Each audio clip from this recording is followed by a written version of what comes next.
Assalamualaikum warahmatullahi wabarakatuh. Alhamdulillah, alhamdulillahilladzi hadana lihada wa ma kunna linahtadiya laula an hadanallah. Asyhadu an la ilaha illallah wahdahu la syarikalah wa asyhadu anna Muhammadan abduhu wa rasuluh. Allahumma shalli ala Muhammad wa ala ali Muhammad kama shallaita ala Ibrahim wa ala ali Ibrahim wa barik ala Muhammad wa ala ali Muhammad kama barakta ala Ibrahim wa ala ali Ibrahim innaka Hamidum Majid. Pertama-tama marilah kita panjatkan puji dan syukur kita kepada Allah Subhanahu wa taala. Pada subuh kali ini kita masih diberikan kesempatan untuk beribadah kepada Allah Subhanahu wa taala, dan merupakan nikmat yang paling besar adalah kita diberikan nikmat iman dan Islam oleh Allah Subhanahu wa taala, karena tidak semua makhluk, tidak semua manusia diberikan hidayah iman dan Islam. Salawat dan salam marilah kita aturkan pada junjungan kita Nabi Muhammad sallallahu alaihi wasallam yang telah menunaikan amanah ilahiyah kepada kita semua, menyampaikan wahyu dari Allah Subhanahu wa taala, menyampaikan petunjuk dari Allah Subhanahu wa taala kepada kita semua, membacakan ayat-ayat Allah Subhanahu wa taala kepada manusia, mengajarkan sehingga manusia ada dalam hidayah, petunjuk Allah Subhanahu wa taala di jalan yang lurus. Bapak sekalian, kita pada subuh kali ini kita akan melanjutkan tadabbur kita di surat An-Nazi'at ya. Sekarang insyaallah kita akan masuk ke ayat ke-34 ya. Jadi surat An-Nazi'at ini ada total berapa ayat ya?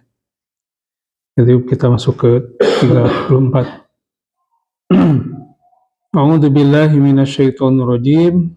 Fa idza ja'atit tammatul kubra yauma yatadzakkarul insanu ma sa'a wa burizatil jahimu liman yara fa amma man tagha wa asaral hayatad dunya fa innal jahima hiyal ma'wa wa amma man khafa maqama rabbih wa nahan nafsa 'anil hawa fa innal jannata hiyal ma'wa.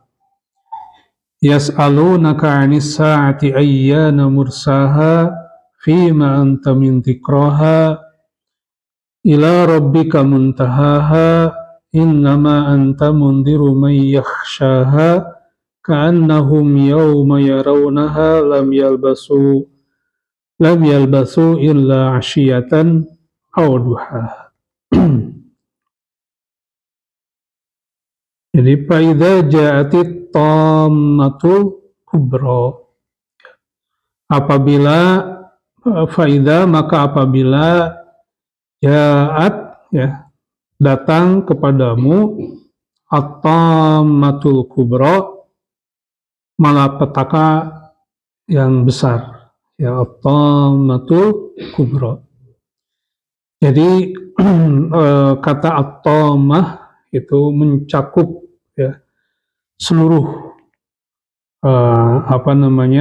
mencakup seluruh malapetaka. Jadi ini adalah salah satu yang disebutkan untuk hari kiamat. Jadi ketika datang fa idza ja'at at-tammatul kubra, malapetaka yang sangat besar. Kubra besar. Jadi kalau akbar maha besar, kalau kubra besar. Jadi fa idza ja'atit tammatul kubra, apabila datang kepada kalian ataupun kepada manusia semua at-tammatul kubra, jadi malapetaka yang sangat besar. Nah, kata at-tammah ya, kalau di dalam tafsir Al-Qurtubi dikatakan bahwa salah satunya mengambil dari pendapat Al-Mabrad ya, adalah tadi ya, mencakup seluruh malapetaka, jadi semuanya. Jadi hal-hal yang kalau kita melihat di dalam ayat-ayat selanjutnya ya, di juz amma yang telah kita bahas sebelumnya, di mana Allah Subhanahu wa taala sangat menggambarkan kiamat di juz amma ini. Langit runtuh kan gitu ya. Kemudian gunung-gunung meletus, bukan meletus lagi, beterbangan, ngarapung gitu. Kemudian air meluap ya, dari laut, dari sungai meluap. Ya, dan manusia-manusia itu kaget gitu, dan bagaimana gitu kan, karena datangnya itu hari kiamat itu secara mendadak. Jadi tidak ada, kalau seperti tsunami ya ada dulu, kalau di Aceh ya ada gempa dulu gitu kan, kemudian senyap dulu, nah baru datang tsunami gitu kan. Atau kelihatan tuh datang urunyung gitu. Kalau di film-film menggambarkan kiamat kan ada tanda-tanda ya. Dan kalau nah ini kalau datangnya tiba-tiba, ujug-ujug gitu kan, sing berleduk. Makanya di dalam satu riwayat itu posisi manusia tuh ada yang sedang di pasar, ada yang sedang kehidupan sehari, aktivitas sehari, gak ada tanda-tanda apapun. Nah datang secara mendadak, atoma. Jadi kalau dalam secara bahasa itu, kalau tomalma ida mala'an nahrikulah, apabila air telah meluap gitu kan, itu atoma gitu. Jadi kalau sudah ini ya, atau tomatul, ini menggambarkan tentang kiamat. Faida ja'atit tomatul kubro, ketika datang malapetaka yang besar. Yauma yatadzakkarul insanu ma sa'a, ya. Ketika manusia itu yatadzakkar, teringat, ya.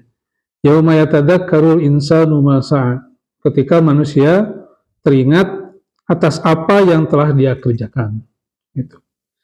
Jadi teringat tentang apa yang yang telah dikerjakannya. Jadi bahwa di hari kiamat itu manusia mengingat dengan apa yang telah dikerjakan oleh manusia, baik itu yang baik maupun yang buruk gitu. Jadi manusia.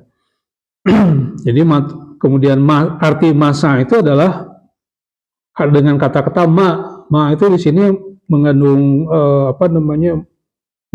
mengandung arti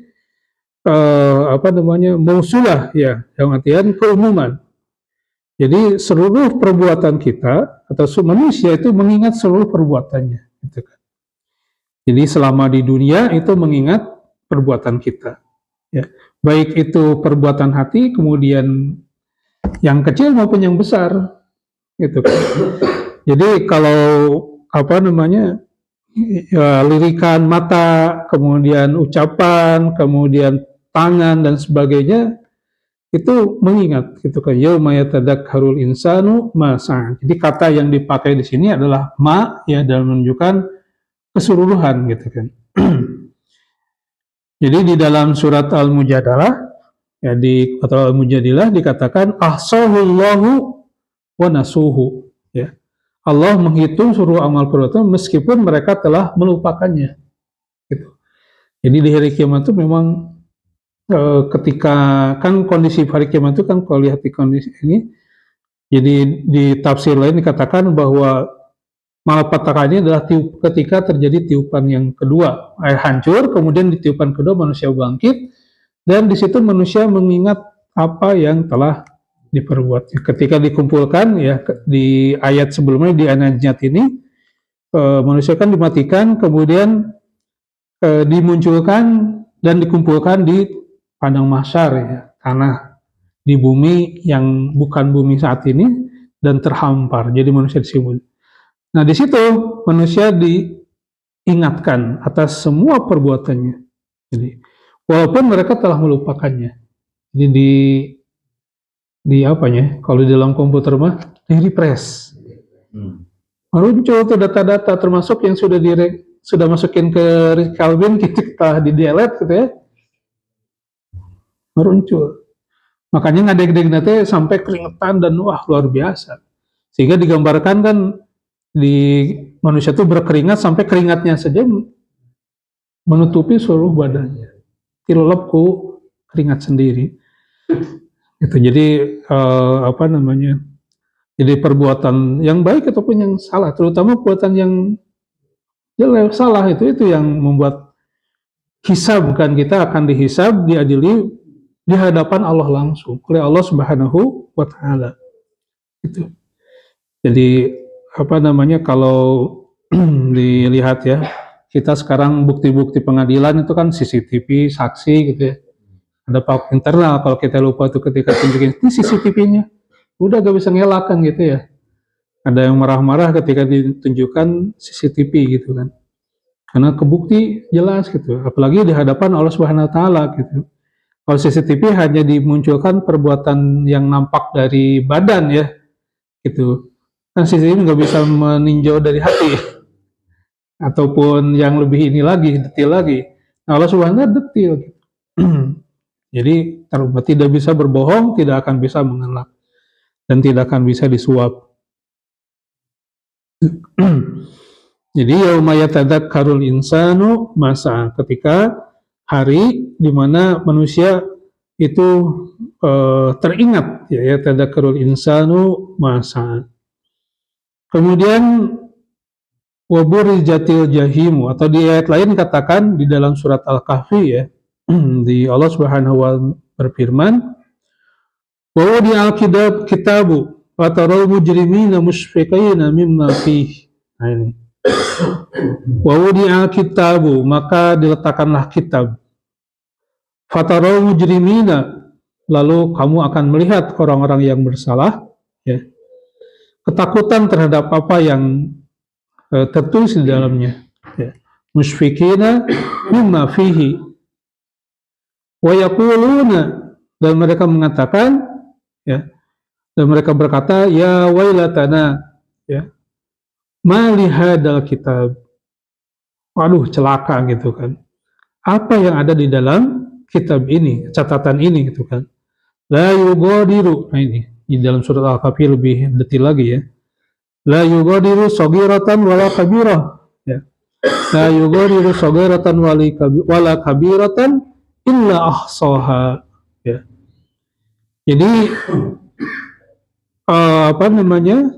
kitab ini la yughadiru saghiratan, tidak meninggalkan hal yang kecil ya, wala kabiratan, dan demikian juga yang besar, illa ahsaha, kecuali semuanya tercatat. Itu wa wajadu ma'amilu, serta mendapatkan ya, mereka mendapati yang apa yang telah mereka kerjakan ya, wala yadzlimu rabbuka ahada, dan Tuhanmu tidaklah menganiaya, mendolimi seorang pun juga. Itu dalam surat Al-Kahfi ayat 49. Di situ disebutkan bahwa catatan manusia itu semua dicatat, ada ya. La yughadiru saghiratan wala kabiratan, tidak ada yang terkecuali, semuanya tercatat, yang kecil maupun yang besar.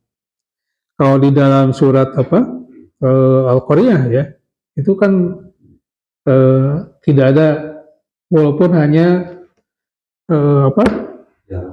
darah kan, tidak akan yang terlewat, akan mendapatkan balasan kan. Wa may ya'mal mithqala dzarratin khairan yarahu wa may ya'mal mithqala dzarratin syarran yarahu. Tidak ada yang terlewat gitu kan. Barang siapa yang mengamalkan satu amalan yang hanya sebiji darah dari kebaikan, jadi dia akan mendapatkan balasannya. Demikian juga tidak ada satu perbuatan yang dilakukan dari kejahatan, dari kejelekan, kecuali akan mendapatkan balasan dari apa yang telah dibuat.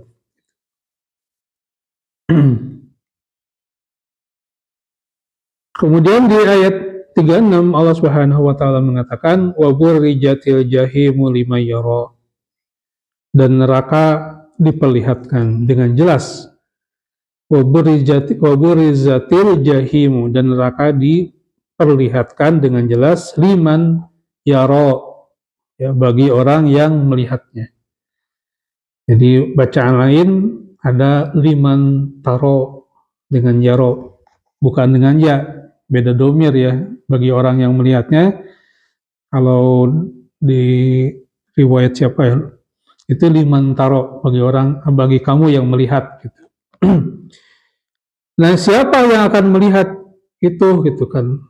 Ada yang mengatakan di sini ya bahwa bahwa itu adalah orang-orang kafir. Itu kan orang-orang kafir. Jadi neraka jahanam akan diperlihatkan bagi orang-orang kafir. Hanya orang kafir yang melihat, orang beriman enggak. Gitu. Itu satu pendapat. Pendapat lain mengatakan bahwa termasuk semua melihat. Gitu. Cuma orang-orang kafir itu melihatnya sebagai siksaan, orang beriman tidak, gitu kan. Karena ketika melihat neraka itu ya orang kafir pasti yakin, udah suatu kepastian itu tempat kami gitu, kan tersiksa. Gitu. Jadi Allah Subhanahu Wa Taala memperlihatkan neraka itu nanti. Jadi apa namanya diperlihatkan. Jadi kalau sekarang tuh ya diperlihatkan gitu, saya nggak bisa digambarkan dengan sekarang gitu, kengerian neraka itu. Kenapa? Karena neraka itu ya setelah mungkin kita pernah dibahas juga, pernah disampaikan, neraka itu menurut sabda Nabi ya di hadis riwayat Muslim bahwa yu'ta bi jahannam yaumaidin laha sab'una alf zimam. Ini. Ma'a kulli zimamin sab'una alf malakin yajrunahu. Jadi neraka jahanam itu didatangkan pada hari itu dengan mempunyai 70.000 kali kekang. 70.000 kali kekang. Dan setiap kali kekang dari 70.000, di setiap kali kekang itu ditarik oleh 70.000 malaikat. Jadi ada 70.000 tali kekang, dan setiap talinya itu dipegang oleh 70.000 malaikat. 7 kali 7 berapa? 49 kali 1000.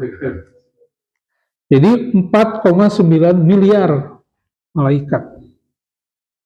Jadi betapa besar dan luasnya itu neraka jahanam. Neraka itu.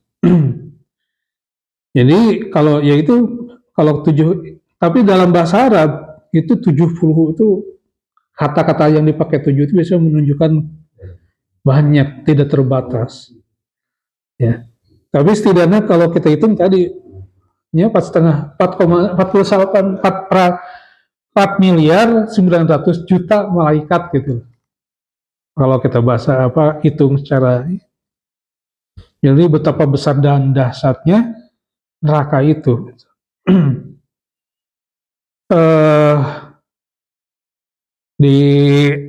Sampai para malaikat itu ya berkata ya, yauma naqulu li jahannam halim talati wa taqulu hal min mazid, gitu kan di dalam surat Qaf ayat 30.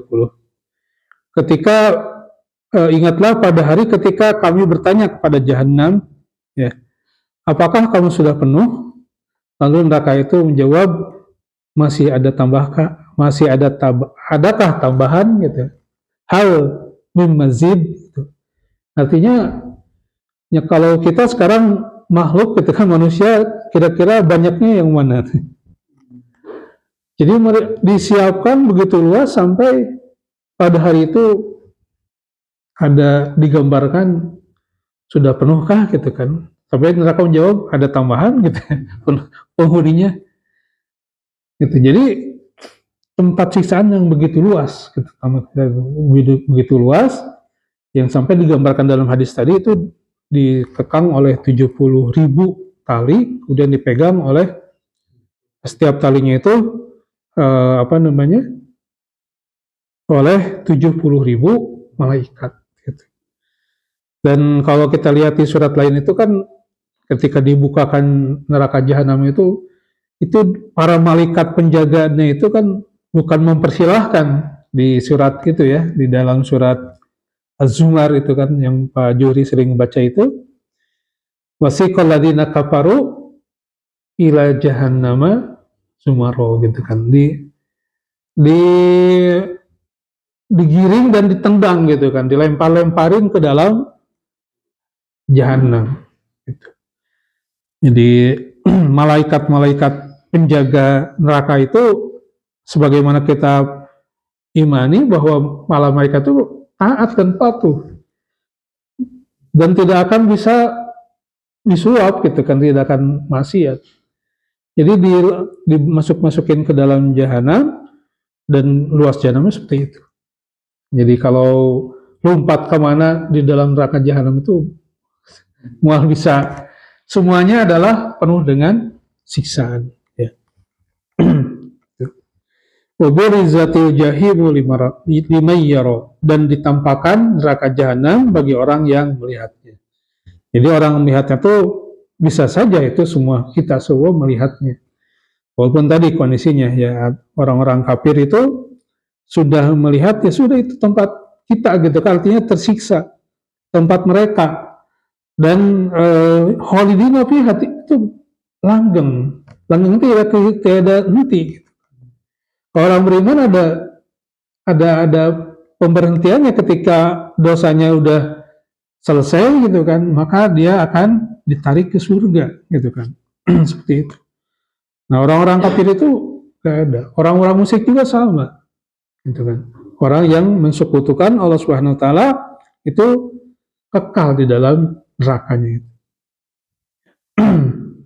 Jadi waburizatil jahimu liman yara. Nah, fa'amma man togo di ayat selanjutnya. Fa'amma man togo. Maka adapun orang-orang yang melampaui batas, ya. Kemudian wa'atharal hayatad dunya, serta dia orang-orang yang lebih mengutamakan kehidupan dunia. Itu. Atharal hayatad dunya. Inilah orang-orang kafir yang hanya beriman dengan apa yang mereka lihat. Mereka tidak beriman dengan hal yang gaib. Ya, mereka seakan lalai bahwa ada hari akhir yang akan menanti. Ada yang abadi dan ada pula kenikmatan abadi. Ketika keyakinan terhadap akhirat mulai hilang dari hati, maka akan mendahulukan kehidupan dunia. Jadi adapun orang beriman, mereka hanya menjadikan dunia sebagai sarana dan bukan sebagai tujuan. Karena tidak mungkin meraih akhirat kecuali setelah melewati dunia. Mereka hanya menjadikan dunia sebagai sarana untuk beribadah dan mencari akhirat. Jadi fa'amma man togo, adapun orang yang melampaui batas, wa asara hayatad dunya, dan lebih mengutamakan kehidupan dunia daripada akhirat. Ya. Kita lihat bagaimana asarul hayatad dunya ini.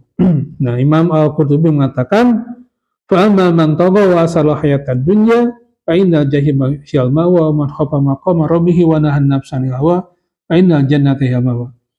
Jadi dikatakan di sini adalah orang yang togo itu, ya fa'amma man tagha ialah tazawadal hadd fil isyan. Dia telah melampaui batas dalam kemaksiatan atau berupa bentuk kemaksiatan. Jadi orang-orang yang togo itu adalah orang yang bermaksiat. Ya, dikatakan juga bahwa ayat ini turun untuk An-Nadhr dan anaknya Al-Haris, ya, yaitu paman ya di ini. Dia mengatakan bahwa ya artinya orang-orang kafir itu, orang musyrik itu kan tidak mengimani akhirat seperti ini. Kan wamal hayatud dunya, tidaklah kehidupan ini kecil sekali gitu kan. Bahwa mereka tuh tidak meyakini bahwa mereka tuh akan dibangkitkan, akan masuk ke dalam hari akhir gitu. Kan di ayat lain ataupun di ayat sebelumnya juga dikatakan bagaimana tulang belulang yang sudah rapuh, kan kita ada di dalam kubur ya manusia itu, bagaimana bisa dibangkitkan kembali? Menunjukkan pertanyaan itu adalah di mana mereka tidak mengimani akan adanya hari kebangkitan, hari akhirat. Nah, di sini orang-orang yang togo, ya, orang-orang yang melampaui batas itu, dan orang-orang yang asarul hayatad dunya, yang mengutamakan kehidupan dunia dari akhirat. Wa asarul hayatad dunya fa innal jahima hiyal ma'wa. Nah, ini. Jadi apa namanya, di ayat ini, di ayat selanjutnya Allah Subhanahu wa taala menjelaskan bahwa jahim adalah tempat orang-orang yang melampaui batas dan orang-orang yang asarul hayatad dunya, ya. Fa innal jahima hiyal ma'wa. Nah, di sini kalau kita perhatikan juga, Allah Subhanahu wa taala mengistilahkan tobat termasuk pada Firaun, ya. Di ayat sebelumnya kan, hal ataka hadisu Musa idhab ila fir'auna innahu togo. Kan sih togo kan, apa yang melampaui batas ini. Fa'amal man togo wa asarul hayatad dunya. Fir'aun itu kan simbol orang yang sangat dihormati, ditakuti, dan raja, ya. Yang kalau kita lihat berdasarkan sejarah itu ataupun para ini, bahwa Fir'aun yang zaman Nabi Musa itu kalau kita lihat itu di Fir'aun masa-masa akhir, ya. Fir'aun bukan Od kan, di sejarah ada yang Od yang lama gitu kan. Jadi Mesir terbagi dua, ada juga yang baru Ramses itu, yang ketika Mesir sudah ada fase diserbu oleh dari ini dari bangsa Palestina, bangsa Syria yang ada sekarang, yang Syria sekarang diantaranya Palestina, itu masuk ke sana. Nah ini selanjutnya fase kembali dikuasai oleh Firaun. Nah itu kemudian di situ Firaun berkuasa dan Nabi Musa diutus untuk berdakwah kepada Firaun. Itu. Nah, pama mantogo wa asarul hayatad dunya termasuk di situ Firaun. Artinya simbol simbol kekuasaan. Di akhirat nanti tidak ada orang-orang yang seberkuasanya Firaun juga sama masuk ke dalam neraka. Jadi ingatlah gitu kan, sekaya apapun kita, seganteng apapun kita, seberkuasa apapun kita, itu akan jahim kalau manusia itu melampaui batas dan asarul hayatad dunya, mengutamakan kehidupan dunia. Itu. Sebagian menyampaikan bahwa bahwa ini dimaksud adalah, salah satunya adalah ditunjukkan dengan saudaranya Mus'ab bin Umair, ya. Mus'ab bin Umair itu dia, kalau Mus'ab itu kan sahabat, ya, yang berjuang untuk Islam. Nah, ada saudaranya tetap kemusyrikan gitu kan, bahkan memusuhi Mus'ab bin Umair. Ketika perang Badar itu jadi tawanan, ya, itu jadi tawanan. Pas ditangkap gitu kan, orang menganggap, oh ini saudara Mus'ab. Mus'ab itu kan seorang sahabat yang dia masuk Islam ketika awal-awal dakwah Nabi, ketika menjelang hijrah, ya, 3 tahun atau 4 tahun. Dan Nabi SAW ketika itu mengutus Mus'ab bin Umair untuk mendakwakan Islam ke Madinah setelah Bai'ah Aqabah pertama itu. Jadi yang mengkondisikan ngajarin Islam di Madinah itu Mus'ab bin Umair. Orangnya mewah, borju lah. Jadi Mus'ab itu hidup di dalam gelimang harta dan keluarganya keluarga kaya.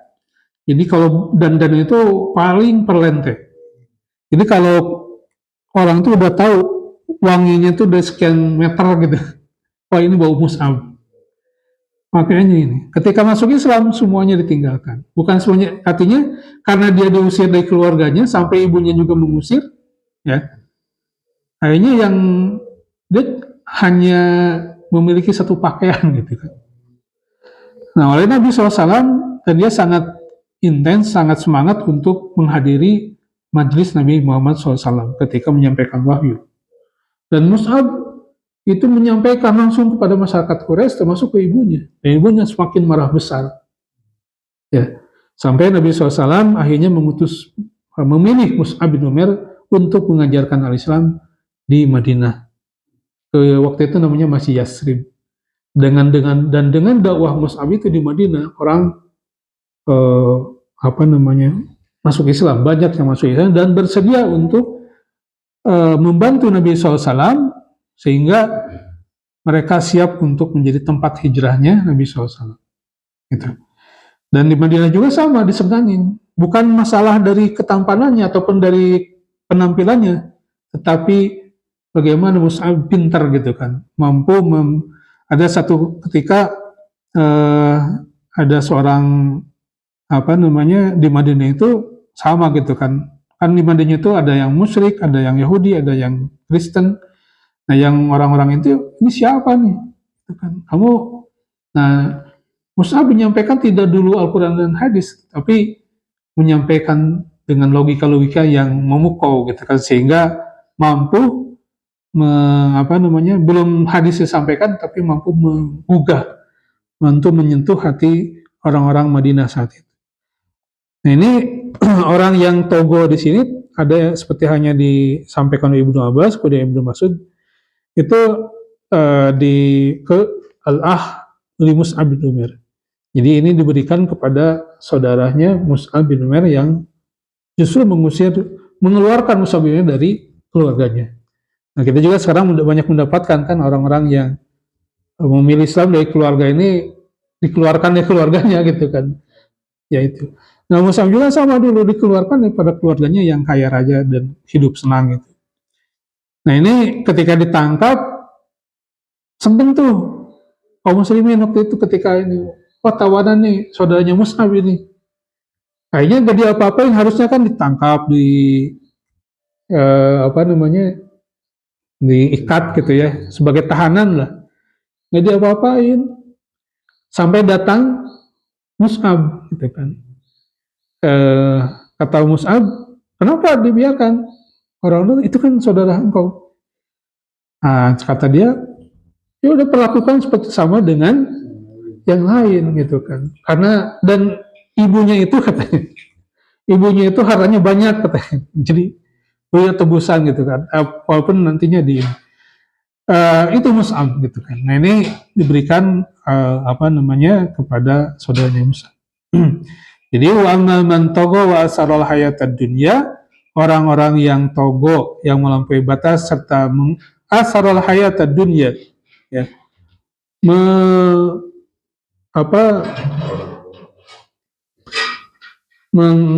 mengutamakan kehidupan dunia daripada akhirat, ya, fa inna jahimah yal mawa, maka sesungguhnya neraka jahimnya, nerakalah tempat mereka kembali. Kemudian wa amma man khafa maqama rabbih, ya. Adapun orang yang khafa, ya, khafa itu orang yang takut, maqama rabbih, tempat Tuhannya, wa nahan nafsa 'anil hawa, ya. Jadi takut kepada Tuhan atau kebesaran Tuhannya, kemudian nahan nafsa 'anil hawa, menahan diri dari keinginan hawa nafsunya, fa innal jannata hiyal mawa, maka sesungguhnya surgalah tempat dia kembali. Nah, orang-orang yang khafa maqama rabbih, orang-orang yang takut kepada Tuhannya, ya, dan menahan diri dari hawa nafsu, ya, maka surga adalah tempatnya. Nah, di Al-Qur'an mengatakan, jadi orang yang wa man khafa maqama hadra maqamihi baina yaday rabbih, jadi dia takut akan kebesaran Allah Subhanahu wa taala, itu adalah orang-orang yang di dunia itu, ya, dia takut menjaga dari perbuatan-perbuatan dosa, maka dia menghindarinya, hati-hati terhadap itu. Jadi wa amma man khafa maqama rabbih wa nahan nafsa 'anil hawa, itu wa amma sebagai Ibnu Mas'ud mengatakan, atau Ibnu Abbas di sini menyatakan bahwa ini diturunkan untuk Mus'ab. Jadi kalau tadi orang yang maksiat, orang yang togo, kemudian orang yang mengutamakan kehidupan dunia, itu ditujukan pada saudara Mus'ab dan keluarganya. Nah, kalau khafa maqama rabbih, itu digambarkan adalah kepada Mus'ab bin Umair, ya, di mana dia rela meninggalkan kehidupan dunia, yang mewah, ya, dan memilih untuk masuk Islam, ya, bersama Rasulullah SAW, walaupun diusir, ya, akibatnya. Artinya kemewahan yang dia dapatkan dari keluarganya itu, ya, dia lebih memilih mengikuti Rasulullah SAW masuk Islam, ya, dan meninggalkan kehidupan harta yang ada di keluarganya karena dia dipecat dari keluarganya. Ini Ibnu Abbas dan sebagainya itu mengatakan ini adalah Mus'ab bin Umar, ya. Al-Khairi, ya, Mus'ab itu digelari, ada yang mengatakan Al-Abdari gitu kan, kemudian ini ada juga seperti As-Sadi yang mengatakan bahwa ayat ini diturunkan berkenaan dengan Abu Bakar As-Siddiq, ya, radhiyallahu anhu. Itu karena sahabat-sahabat ini adalah orang-orang yang dia menjadikan dunia ini hanya sebagai sarana untuk mendapat akhirat. Ya, Abu Bakar bagaimana pengorbanannya dengan harta yang ada di Abu Bakar, ya, gitu kan. Kemudian tadi Mus'ab, ya, itu dia meninggalkan kemewahan yang ada dalam dirinya ketika diusir, ya, dia lebih memilih, ya sudah, saya kata ibunya itu, saya tidak mau melihat kamu lagi, kamu bukan anak saya, gitu. Nah, Mus'ab tetap dengan pilihannya dengan Islam. Itu ketika wafat, ya, Mus'ab ini, ya, di perang Uhud, ya, Mus'ab ini membawa panji Rasulullah SAW dengan tangan kiri, kemudian pedang di tangan kanan.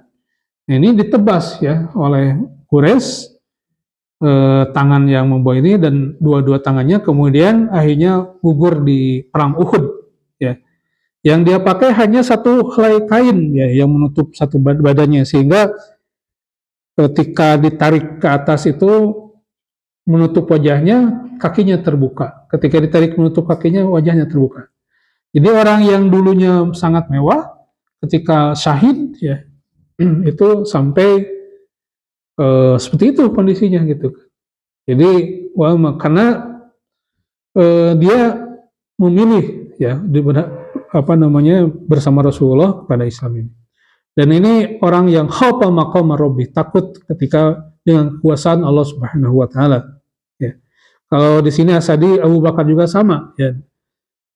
Meninggalkan seluruh harta, kemudian menginfakkan hartanya di dalam Allah Subhanahu wa taala. Nah, itu termasuk orang yang khafa maqama rabbih wa nahan nafsa 'anil hawa, serta menjaga, menahan diri dari keinginan hawa nafsunya, ya. Ada juga mengatakan bahwa tafsir ini khafa maqama rabbih ialah dia takut mengingat akan disidang oleh Allah Subhanahu wa taala, ya. Ketika dia sendiri, ya. Ketika dia sendiri tidak ada yang melihat, maka dia akan mudah melakukan kemaksiatan, namun tiba-tiba mengingat Allah sehingga dia mengurungkan niat untuk melakukan kemaksiatan. Ini termasuk khafa maqama rabbih, takut kepada Allah Subhanahu wa taala ketika sendiri, ya, sehingga dia meninggalkan kemaksiatan. Nah, ini ketika sendiri ini yang kadang-kadang terbiasa untuk masalah formal, kalau ada yang ngawasin itu baik, gitu kan. Tapi ketika nggak ada orang, nggak ada yang melihat, ini hanya Allah Subhanahu wa taala yang ada dalam dirinya. Nah, kalau niat ataupun keyakinan itu dia ada sehingga menanggalkan kemaksiatannya, itu masuk ke dalam golongan ini. Man khafa maqama rabbih wa nahan nafsa 'anil hawa, serta menahan diri dari kemaksiatan. Saya sering suka melihat kadang-kadang kita tuh untuk mencapai hawa nafsu itu bisa jadi hawa nafsu di mana kita punya keinginan hasrat untuk mendapatkan sesuatu, gitu kan. Apapun juga. Harta, kemudian seksual dan sebagainya, gitu kan. Itu kan mengiring ke sana, gitu. Atau bisa jadi hal yang lainnya, gitu. Sumpama apa? bugar, kesehatan, tampang. Itu. Makanya ada doa hadis Rasulullah SAW yang sering dipakai ketika ngaca, ketika bercermin. Doanya apa? Allahumma kama hassanta khalqi fahasin khuluqi. Itu doa dari Rasulullah SAW. Walaupun itu bukan spesifik untuk doa bercermin, cuma suka dipakai untuk suka bercermin oleh kaum muslimin gitu. Itu hadis doa, ya Allah, sebagaimana engkau baguskan penciptaanku, ya sekarang kan kita bagus. Kalau laki-laki ini, perempuan, kecantikan, ini banyak sekarang lihat orang tua tuh makin mau percantik diri, tetapi tidak takut kepada Allah SWT. Terbuka aurat dan sebagainya. Kadang saya suka lihat kalau olahraga ya, nggak tahu gimana kalau mau pakai baju nutup aurat itu, kalau olahraga emang nggak bisa ya. Selalu pengen ketat. Apalagi sekarang pakai celana yang kembali lagi tahun 80-an, lebih pendek. Ya, kalau laki-laki mungkin ada silang pendapat tentang aurat. Ya. Yang penting tengah-tengahnya. Tidak ada juga ada pendapat kan sampai lutut ya, lutut aurat itu. Ada yang sudah tengahnya. Nah, ketika olahraga kan terbuka kadang-kadang. Kalau laki-laki sih agak mending ada pendapat beda ya. Ada di situ. Kalau perempuan, ketika olahraga, luput gitu kan. Itu ayat ini, ya menurut ini juga sama kalau nggak salah di tafsir di Al-Qurtubi. Itu adalah menahan diri. Ya. Seperti hanya ini dari Al-Kalbi. Ya, nuzirat biman ya hamma bima'siyatin. Jadi ini turun bagi orang yang punya keinginan untuk melakukan maksiat. Wa qadara 'alaiha, dan dia mampu untuk melakukan maksiat. Fi khulwatin atau fi khalwatin di dalam di ketika sendiri gitu, ketika khalwah. Summa tarakaha, kemudian dia meninggalkannya min takhawufillah.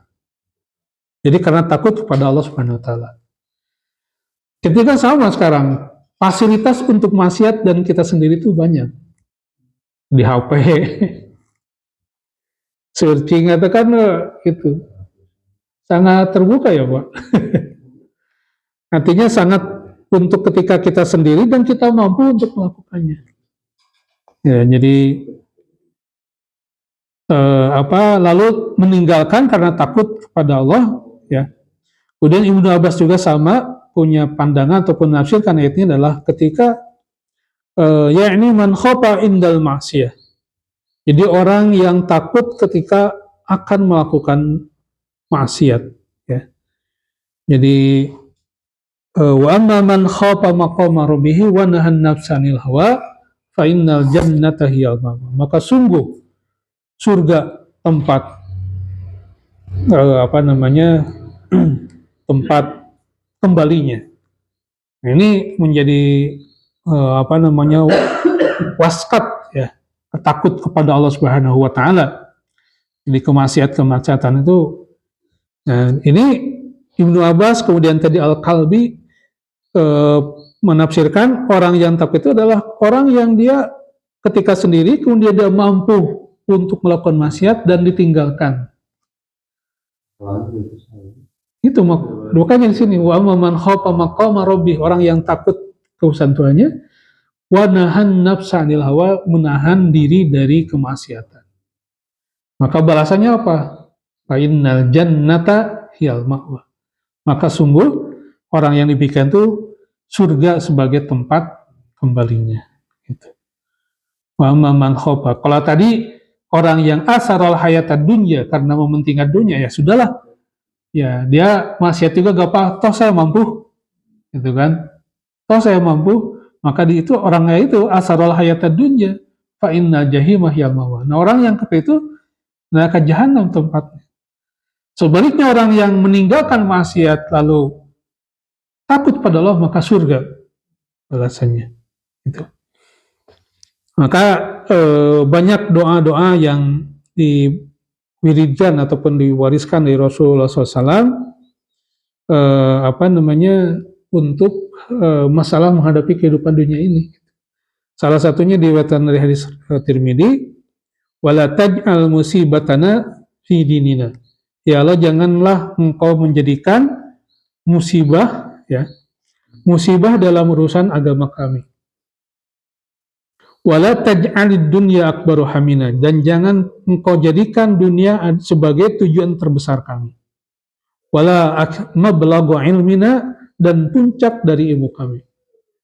Jadi jangan engkau jadikan dunia ini sebagai tujuan terbesar, akbaru hamina wala mablaghu ilmina, dan jangan jadikan dunia ini sebagai puncak dari ilmu. Gitu. Karena nanti merusak gitu kan. Seorang mukmin mencari dunia itu tidak lupa dengan akhirat. Ya, Allah Subhanahu wa taala memuji seorang pedagang yang berdagang mencari nafkah namun tidak lupa dengan akhirat. Rijalun la tulhihim tijaratun wala bai'un an dzikrillah wa iqamis salata wa itaz zakat. Orang-orang yang tidak dilalaikan oleh perdagangan dan jual beli dari mengingat Allah dan melaksanakan sholat serta menunaikan zakat. Ya. Inna ahlal jannati ya'kuluna fiha wa yashrabun. Ya, sesungguhnya penduduk surga itu mereka makan dan minum di dalam surga. Wala yakfuluna wala yabuluna wala yata'awwaduna wala yamtahitun. Ya. Jadi orang-orang penduduk surga itu mereka makan dan minum di dalam surga, namun mereka tidak meludah, tidak kencing, tidak buang air besar, dan tidak mengeluarkan dahak. Ya, artinya tidak dicampur, kan kotoran itu kan yang keluar itu kan kotoran-kotoran. Jadi semuanya jadi tulang daging-daging, jadi bersih gitu. Jadi bahkan dikatakan perempuan surga itu kalaulah dia nengok ke bumi gitu kan, sinar matahari itu eleh saking bersinarnya gitu. Nah, baranya gitu kan saking cantiknya, saking ini. Kenapa? Karena tadi nah ini surga yang menjadi tempat orang beriman nanti. Orang beriman itu siapa? Ya, orang beriman kita. Ya. Dari remaja, dari mulai balik gitu kan, sampai nanti gitu. Apalagi anak kecil itu kan kalau wafat itu akan menjadi penduduk surga, gitu ya. Itu mungkin kita nggak sampai sekarang juga. Ada beberapa ayat lagi. Kita pada pagi ini sampai ayat 41. Ya. Semoga Allah Subhanahu Wa Taala memberikan kekuatan pada kita semua untuk menjadi ahli surga. Ya. Menahan diri dari kemaksiatan, menahan diri dari kufur kepada Allah Subhanahu Wa Taala, terjaga dari kekufuran, terjaga dari kemaksiatan sehingga kita menjadi ahli surga tempat kita kembali nanti. Demikian, wallahu a'lam bishawab. Subhanakallahumma bihamdika asyhadu an la ilaha illa anta astaghfiruka wa atubu ilaik. Assalamualaikum warahmatullahi wabarakatuh. Waalaikumsalam.